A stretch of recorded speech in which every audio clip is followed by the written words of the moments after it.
வணக்கம். எல்லாரையும் சந்திக்கிறதுல ரொம்ப சந்தோஷம்.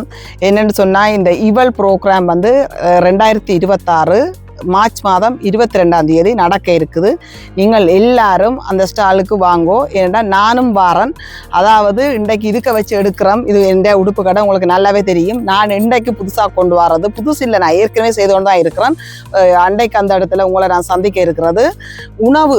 அதாவது முக்கியமாக மதியம், காலமை, பின்னேரம் எல்லா வகையான சாப்பாடுகள், என்ன சொல்கிறது, ஆட்டிறைச்சி, கோழிக்கறி, பிரியாணி, நீங்கள் விதம் விதமாக என்ன எதிர்பார்க்குறீங்களோ, நல்ல ஸ்நாக், பின்னேரம், டீ டைமுக்கு, காலையில் குழந்தைகளுக்கிட்ட எல்லாமே வருது. நீங்கள் எல்லாரும் கலந்து கொண்டு காலையில் ஞாயிற்றுக்கிழமை எழும்பி சமைக்கணுமா, அதெல்லாம் உங்களுக்கு தேவையே இல்லை. காலையில் கண்ணை முழிக்கிறீங்க, உடுப்பை போடுறீங்க, வந்து சேர்றீங்க. 9:30 10 மணிக்கெல்லாம் சாப்பாடு ரெடி. மத்தியானம் விதம் விதமாக எல்லா வகையான சாப்பாடுகளையும் ஒரே நேரத்தில் எப்பவுமே கிடைக்காத அளவுக்கு சந்தோஷமாக நீங்கள் சாப்பிட்டு பொதுவாக நான் சொல்ல மறந்துட்டேன், நிறைய கலை நிகழ்ச்சிகள் ஸ்ரீலங்காவிலிருந்து கலைஞர்கள் வரையினம், இந்தியாவிலேருந்து கலைஞர்கள் வரையினம். அதனால் சூப்பராக போகும். எல்லா பிள்ளைகளோடையும் உறவுக்காரருக்கெல்லாம் சொல்லுங்க, எல்லாரும் அழைச்சிட்டு வாங்க, எங்களுக்கு ஆதரவு தாங்க. முதல் முறையாக நாங்கள் வருகிறோம். நன்றி, பாய்.